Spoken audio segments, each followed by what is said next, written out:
And boy, is that the perfect segue into what we really came here to talk about in our first segment this week, which is mediating coworker conflict, right? And I know you're going to tell me in a minute or two about how important introspection and self-reflection is in that. But I've gotten a couple questions at our bossbetternow@gmail.com account lately that in one way or another come down to this. What do you do when there's two people who work together who just don't get along?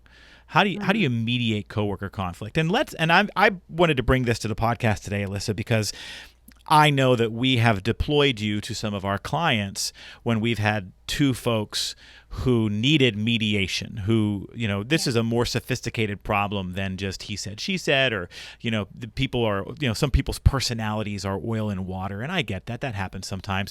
But we're talking about maybe when there is a longer standing conflict or feuding or disagreement between two people.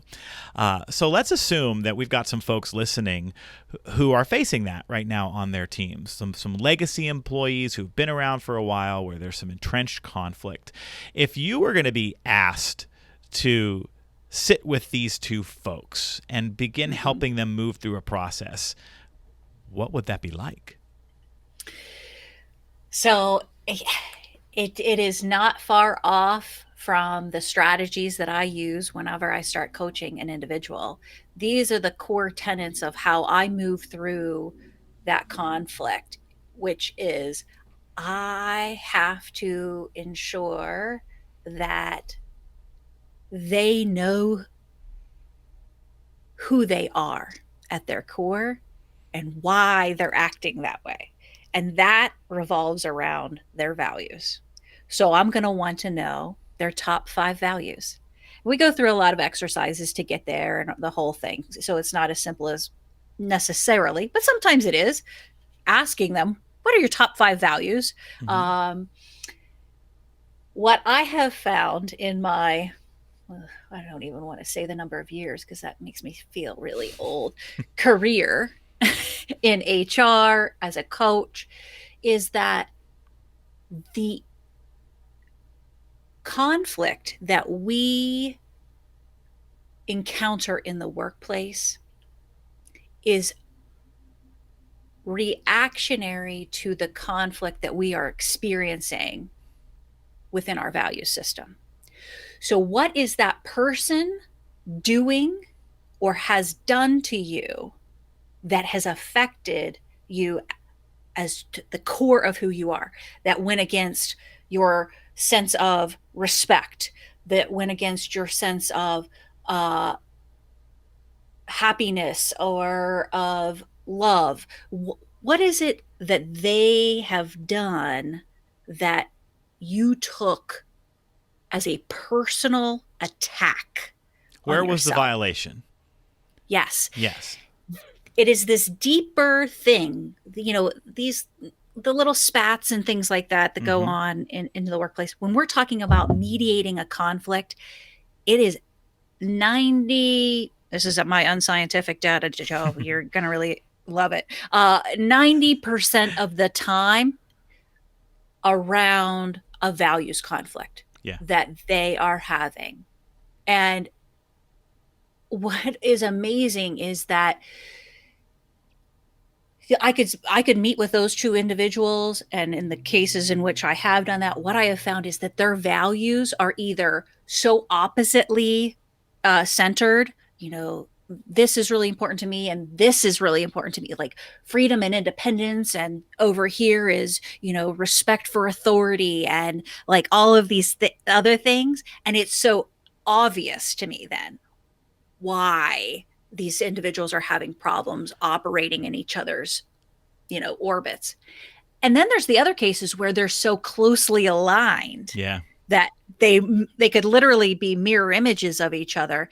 And yet their experiences of how they experience each other represents that internal conflict a little too much.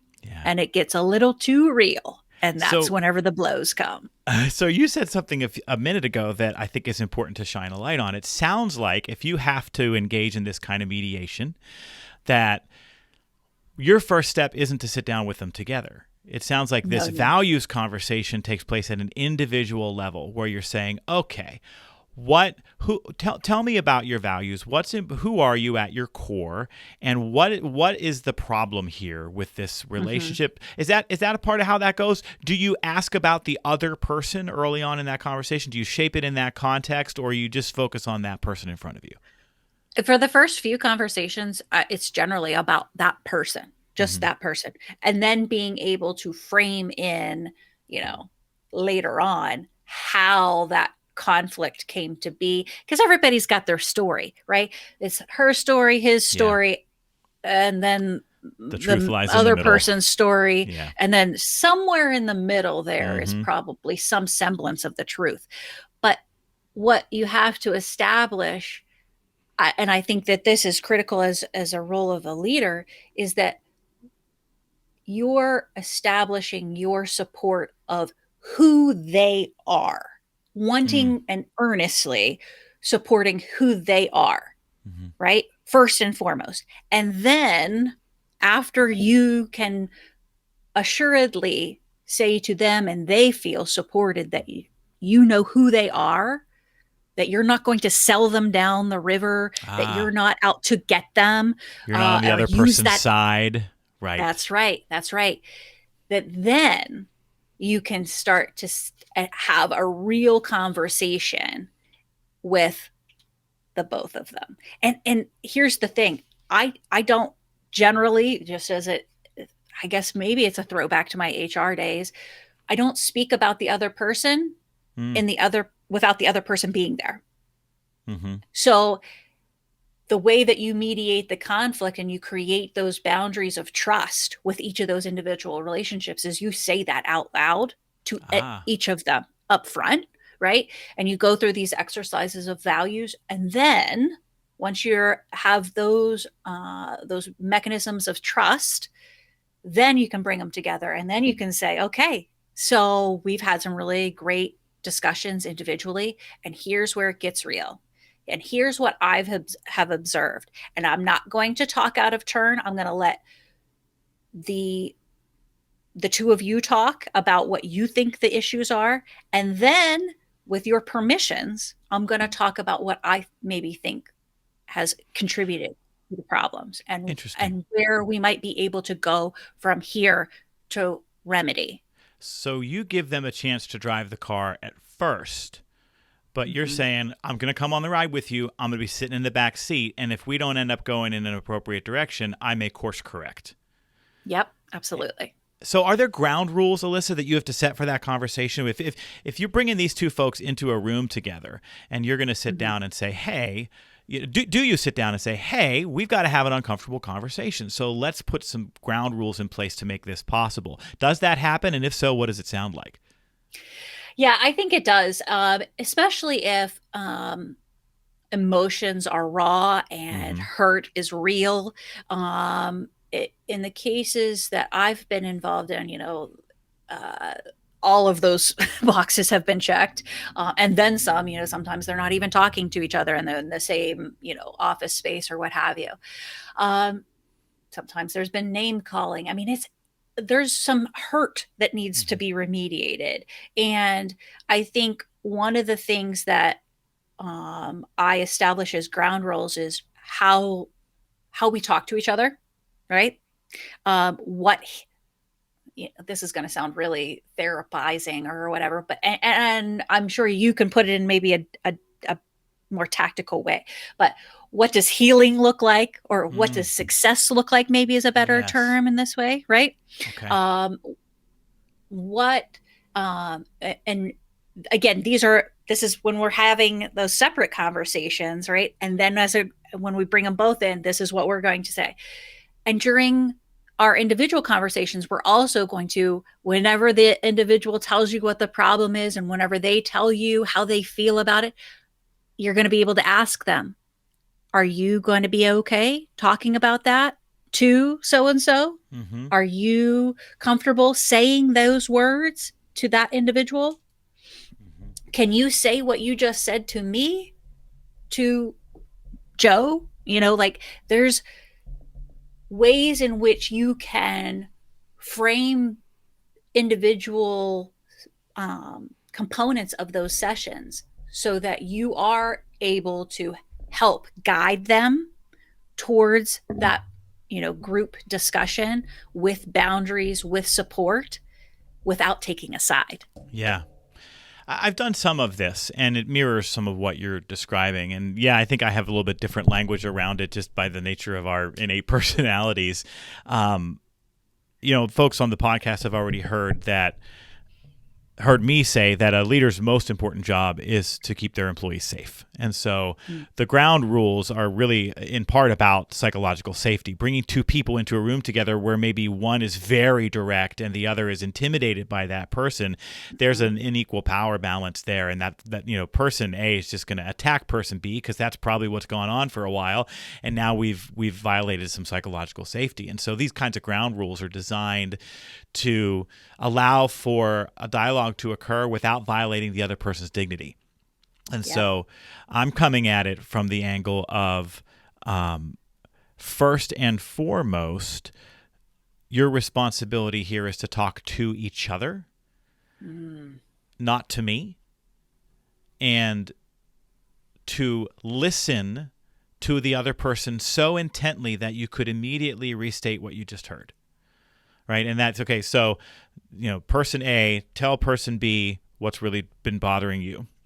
And then, okay, person B, I want you to restate what you just heard. What I heard you say is, and go back to that person. And then the other thing I ask people to be very aware of is whenever possible, avoid use of the word you. To instead make I statements. I feel this way. I've experienced this. It bothers me when I see... there should be like a 5-to-1 I to you ratio. Otherwise, it turns into finger wagging and accusations. And depending on the nature of the circumstance, if it's an emotionally charged thing, we as the mediator have to be tuned into when a timeout is appropriate, or sometimes giving everybody in the room the power to call a timeout if people need to come down a step, knowing that in some cases, one of the persons in the room might use their timeout to avoid the discomfort of an important point. And so I think as the mediator, we need to say, okay, we're going to take a timeout in a minute, but we need to see this moment through. Does that sounds like it lines up a little bit with some of what you try to do as well? Absolutely. And I think part of mediating conflict as a leader is to recognize this takes a lot of courage and a lot of vulnerability on your part as the leader to be able to call out exactly like that and to hold the trust for each of those individuals and the boundaries and to ensure that they leave still whole as a person and not more injured psychologically or emotionally than when they entered that room. And it's why it's so important to have a conversation ahead of time. Well, you don't start with putting the two people in the room together. In most cases, It sounds like there's some benefit to sitting across from this person and saying, listen, we know that this conflict has been ongoing. We have reached a critical point where it can no longer continue. And we need to pursue a solution. And because I don't want you to leave, and I don't want this other person to leave, we've got to figure out the path to peaceful coexistence. And it's going to start with this conversation that you and I are going to have right now. And I'm going to have a similar conversation with so-and-so. But I need you to know that right now we are going to start working toward some kind of 3-part conversation where we're going to get in a room together and we're going to try and sort this out. And I know it's going to be uncomfortable, but I'm going to be there. You're going to be there. We're not going to take sides. And we're going to put some ground rules in place. And I can almost guarantee you're going to feel better afterwards. And if we aren't able to do that, if the person isn't willing to step into that, well, then we have to decide whether or not that person can continue. And the goal is not necessarily, I don't need you to like each other. I don't need you to be friends. I need you to peacefully coexist. And I need to make sure that any behavior that takes place is not doing harm, right? Let me re-say that in a different way. We need to make sure that any harmful behavior that's been taking place up to this point, either between the two of you or involving others, ends. right? It's okay to not like each other. It's not okay to do harm to our culture. So, when person A goes off and talks to person C, D, and E about person B, that's sabotaging our culture. And so those are the kinds of things that do harm and that have to stop. And so we're going to have a conversation, air our dirty laundry a little bit, see if we can come up with a plan to peacefully coexist, and define the specific behaviors from here on out that are expected and that are off limits. I think you just mentioned another critical piece is the damage to the culture that has inevitably been done, because every person has recruited people for their side, right? Sharks and jets. That's that's right. Sorry, I'm a musical theater kid. I'm a song and dance man. It all comes back to it's Bernstein. I mean, come on. Okay. Sorry. It's all right. I threw you way off your point. I accept you for who you are, despite your. It's a judgment-free zone. I appreciate that about you. So here was my point. My point was, as part of that plan and boundaries and remediation and responsibility and accountability, that plan of accountability for wholeness and psychological safety has to include how those two individuals are going to help heal and or remediate the damage that they have done to the entire culture. Absolutely. How are you going to make it right in front of everybody? Yes. And that might be a part of the plan. That it may involve standing in front of everybody and saying, hey, listen, we know you have all been an audience to or been victimized by the trouble we have had with one another. And while this ain't perfect, we want you to know that we're working on it, and we want you to know that we're going to try and do better at it. And it's that making amends and acknowledging it. And, the amount of tension that it would immediately dissolve from a culture just by doing that alone. Yeah. It's hard to put a price tag on it. Yeah. I mean, to be able to know, as a side effect person of whatever's conflict has been going on in your space, to know that you don't have to walk into that anymore. You're not have to pick sides, or if you talk to so-and-so, you might be asked. Can't mention the other person. Yeah. Right? Once that is diffused out in the open and everybody, then it levels the playing field back for everyone. That huge weight that you didn't even know was on your shoulders is now gone. That pressure for being able to react in a way that you just is normal to you, rather than having all of these other thoughts and factors and who's going to like me and who's going to dislike me and who's going to talk about me behind my back. No. Yeah. Diminished, instantaneously dissolved once you make it accountability in front of the team. But I think the key to that, in my experience, has been those two individuals as part of that meeting. They have to come up with those terms. It's generally not me, the leader, this is what you're going to do. Now, if they're really lackadaisical and, oh, well, we'll just buy everybody lunch. No, there has to be words, actual words that you speak. It should be hard. It should be hard. It should be hard to stand in front of your colleagues and say, I've been a bit of a dingus, right, about some of this stuff. And one other final thing on this, Alyssa, because I'd love to get your perspective as we wrap up this conversation, which I think it's been super helpful. I hope that our Boss Heroes, I imagine that folks have gotten a lot of help from your insight on this. What do you do when you can't resolve the conflict? Now, I know a lot of times if you're involved in the mediation, usually it's our responsibility as leaders, if we see one party perhaps not adequately participating and putting forth the effort, to call that out and saying, listen, this person over here is really stepping forward and doing their best on this, and I don't see you matching that. And so if we get to a point where these two folks can't coexist and one person's got to go, I'm probably pointing to the person who hasn't been given it their best effort. Yeah. But do you call that out? And what do you do when we can't peacefully coexist?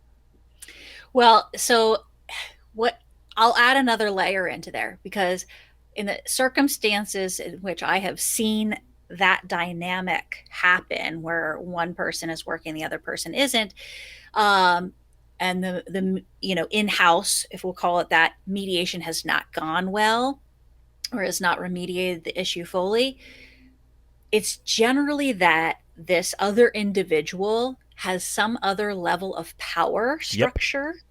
Okay. Um, I'm putting this out there because in my frame of reference, this is in the physician world, and that person is a clinician, and the other You're not person going to may fire be. me. I'm the highest revenue generator That's in this right. practice. That's right. I'm going to say So whatever the what hell are I you? want.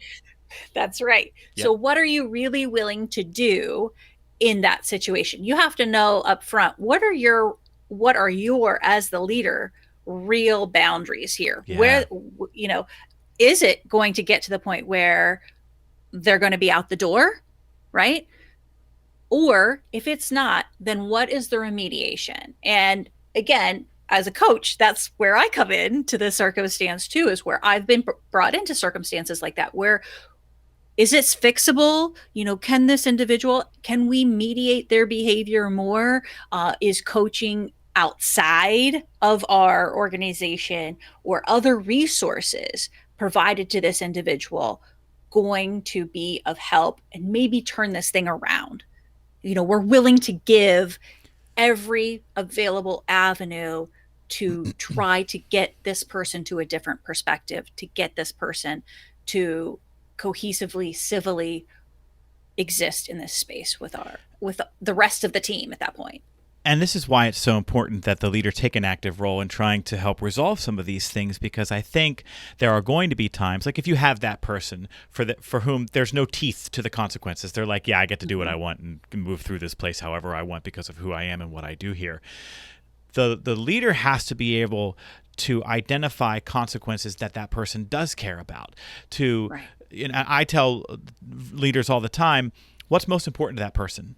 When they lay their head on their pillow at night, what do they really want the next day, or what are they really afraid of the next day? And what you've got to do is create line of sight between that thing and this bad behavior. When you engage in bad behavior, it costs you. If what's most important to them is revenue or schedule or availability or flexibility or staying on time, if you're talking about a doctor's schedule, when you engage in this bad behavior, everybody becomes so frustrated with you, there's no sense of urgency to help you. If you want to stay on time, these are the people that are going to keep you on time. And if they don't believe that you care about them and they put forth their fullest effort, and I know I've been a part of those conversations, that person comes back and says, but that's their job and that's what they're getting paid for. Yeah, but that's magical thinking, wizard.